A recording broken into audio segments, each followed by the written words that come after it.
Hello viewers, আশা করি আপনারা সকলে ভালো আছেন। আজকের ভিডিওতে ইলেকট্রিক্যাল পাওয়ারের বিভিন্ন রূপ সম্পর্কে আলোচনা করা হবে। 1 হর্স পাওয়ার সমান 746 ওয়াট। বিভিন্ন প্রকার মোটরের গায়ে এটি লেখা থাকে। 1 কিলোওয়াট সমান 1000 ওয়াট।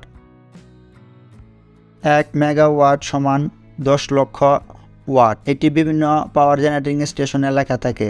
আবার সেই জেনারেটর স্টেশনে 1 মেগাওয়াট দ্বারা 1000 কিলোওয়াট এটিও বোঝানো যায়। 1 এম্পিয়ার সমান 1000 মিলি এম্পিয়ার, তাহলে 5 এম্পিয়ার সমান 5000 মিলি এম্পিয়ার।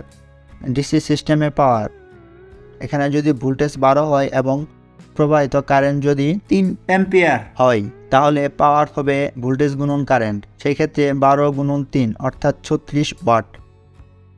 একই সূত্র অনুসরণ করে আমরা কারেন্টকেও বের করতে পারি, যা হলো পি ভাগ ভি। এখানে আমরা পাওয়ার সমান পেয়েছি 36 এবং ভোল্টেজ আছে 12, তাহলে কারেন্ট হবে 3 এম্পিয়ার।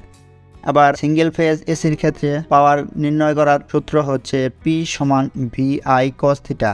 ভি হচ্ছে এখানে ভোল্টেজ, আই হচ্ছে সার্কিটের মধ্যে প্রবাহিত কারেন্ট এবং কস থিটা হচ্ছে সার্কিটের পাওয়ার ফ্যাক্টর। ধরি একটি সার্কিটের ভোল্টেজ হচ্ছে 220 ভোল্ট এবং সার্কিটের মধ্যে দিয়ে 5 এম্পিয়ার কারেন্ট প্রবাহিত হচ্ছে, তাহলে সার্কিটে পাওয়ার হবে। এক্ষেত্রে আমরা ধরে রাখতে পারি বাসাবাড়ির জন্য ব্যবহৃত পাওয়ার ফ্যাক্টর হচ্ছে 0.8।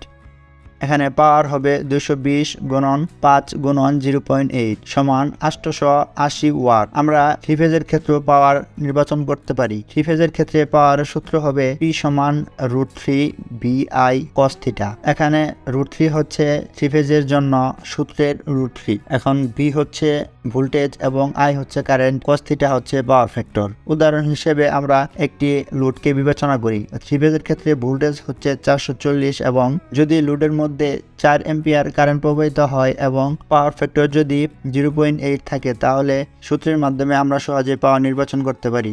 এখানে সূত্রের √3 বসানো হয়েছে এবং ভোল্টেজ 440, কারেন্ট 4 এবং পাওয়ার ফ্যাক্টর 0.8, সুতরাং পাওয়ার হচ্ছে 2438।